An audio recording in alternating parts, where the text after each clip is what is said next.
Allahumma shalli ala sayyidina Muhammad wa asghiri zalimin biwalimin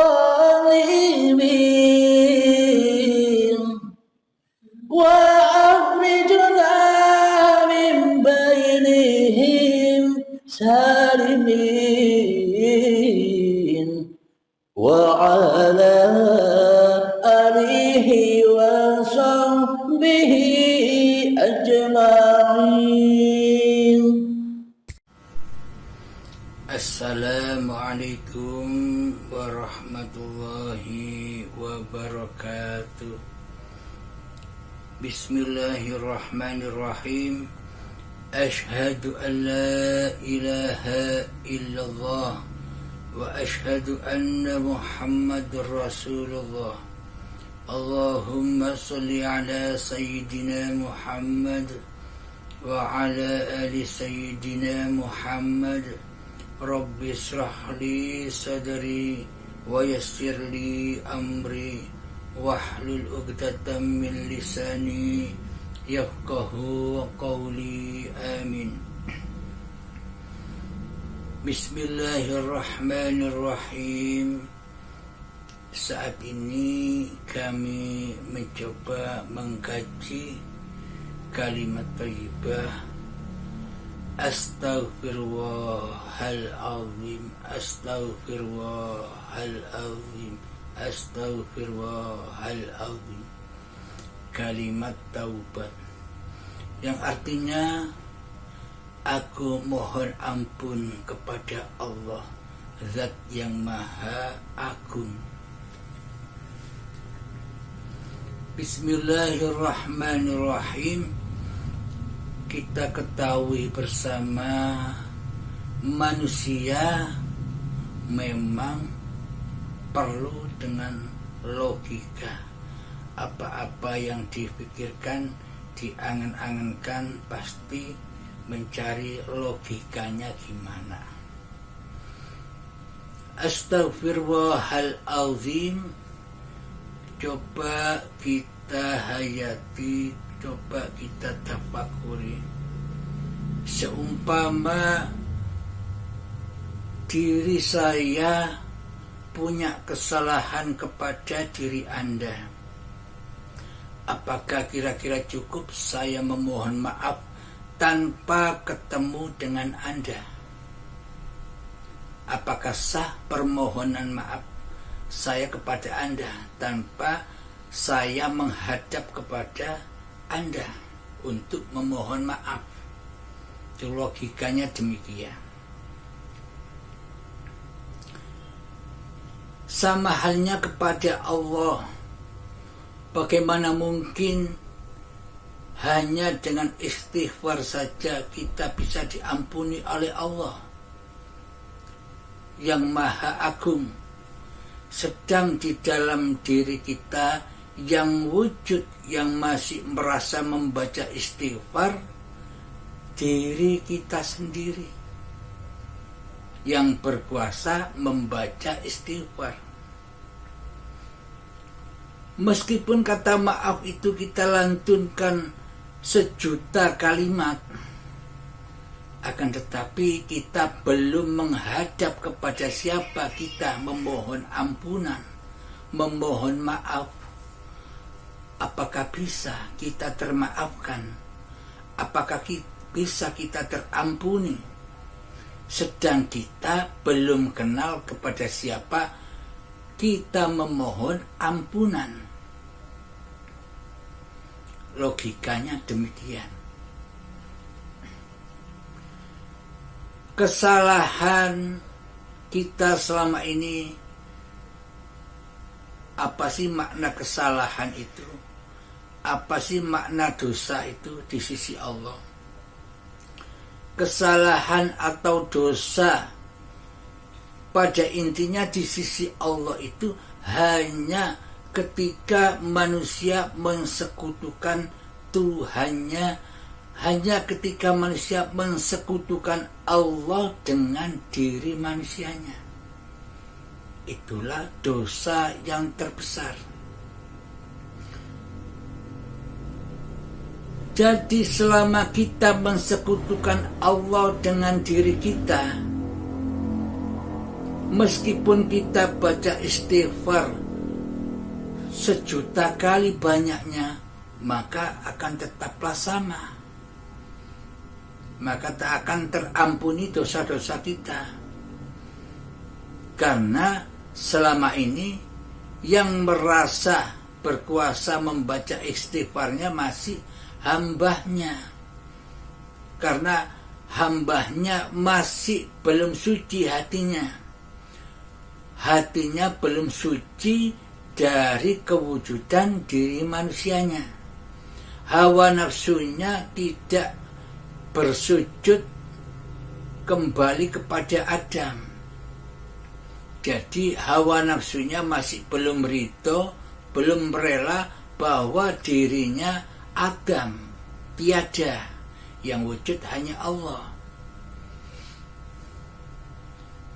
Meskipun kita tidak membaca istighfar, akan tetapi kita sudah memahami kedudukan siapa hakikat diri sejati manusia kita dan siapa hakikat diri sejati Allah.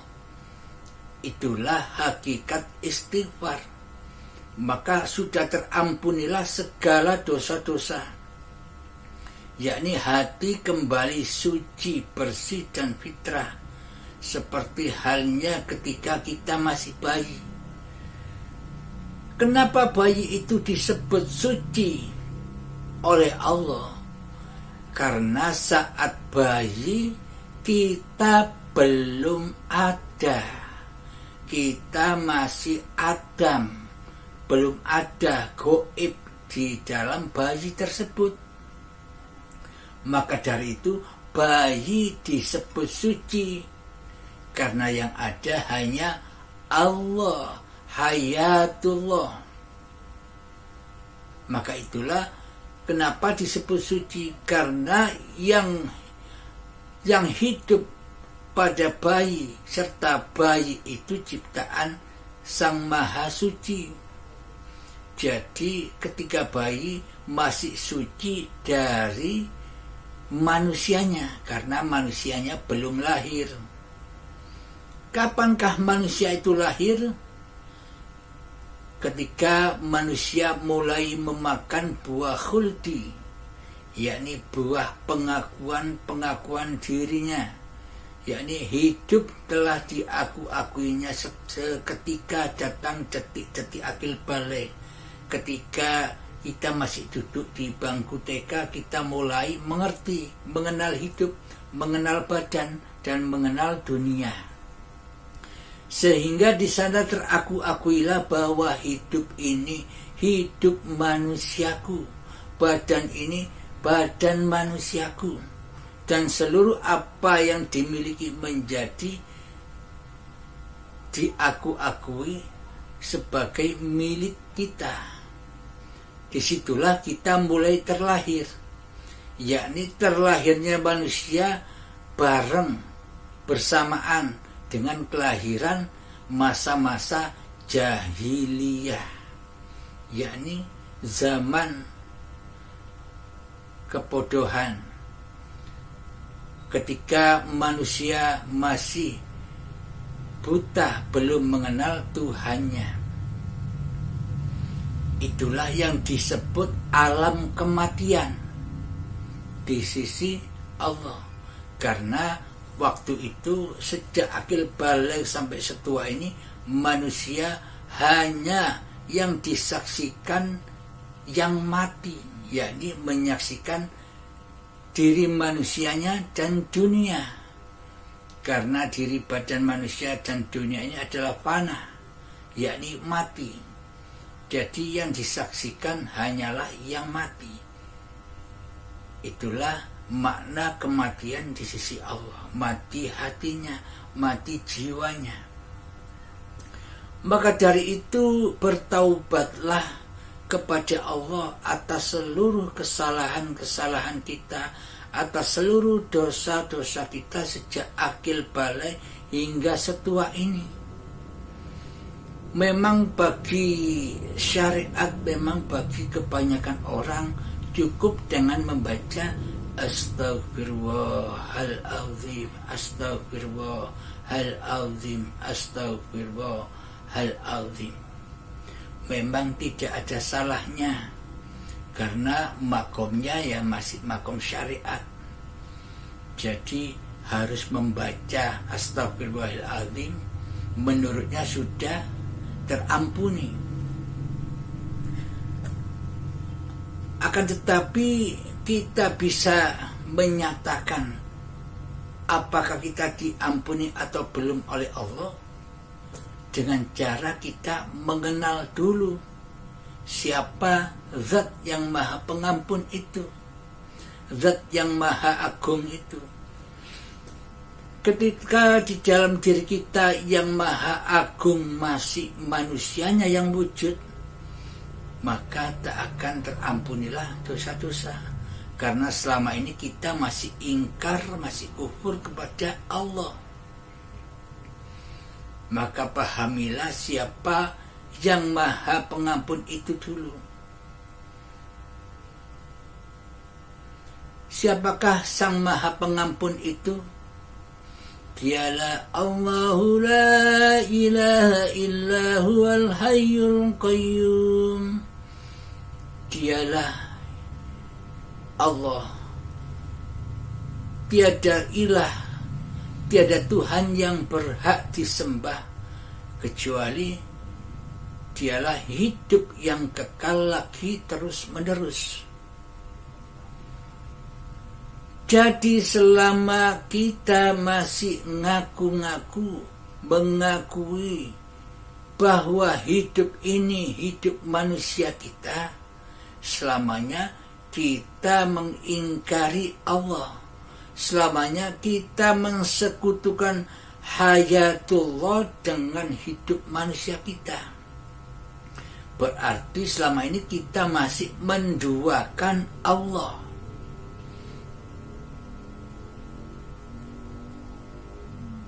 Coba kita tafakuri.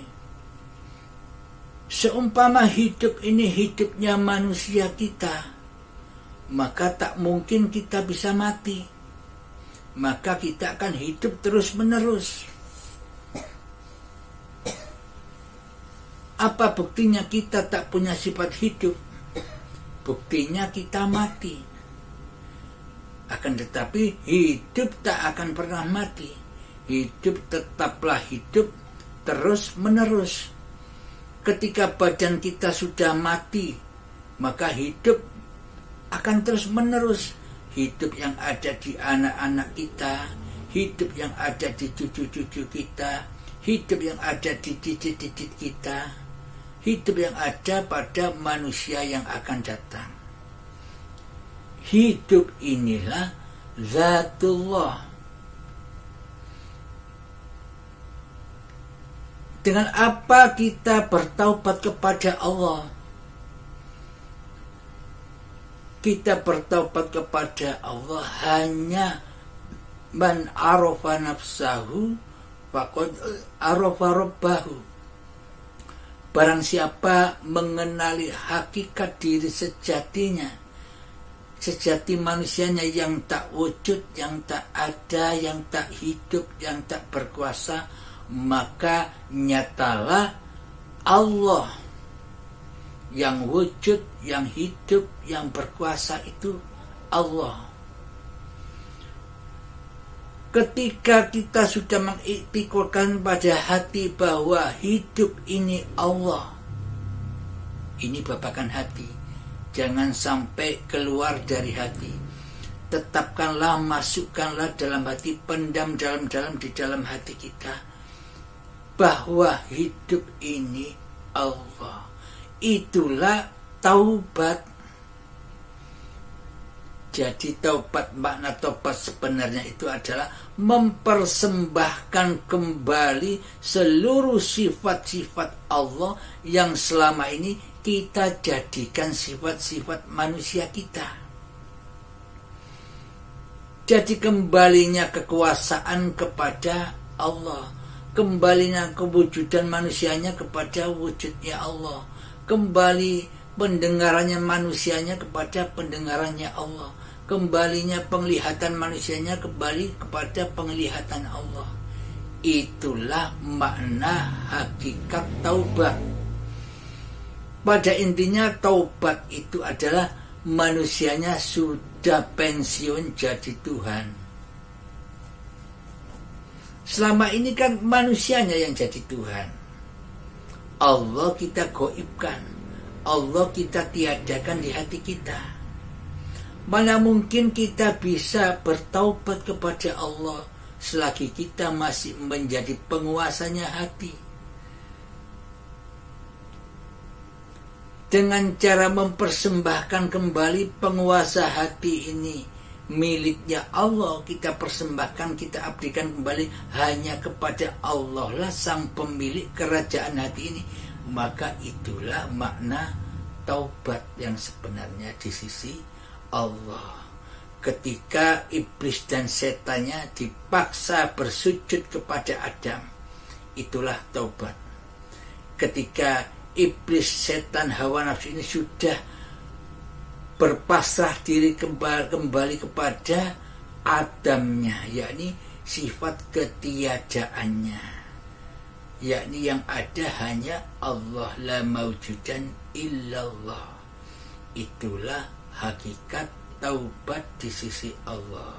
Assalamualaikum warahmatullahi wabarakatuh. Allahumma salli ala sayyidina Muhammad wa asghiri zalimin biwalimin wa akhrijna min bainihim salimin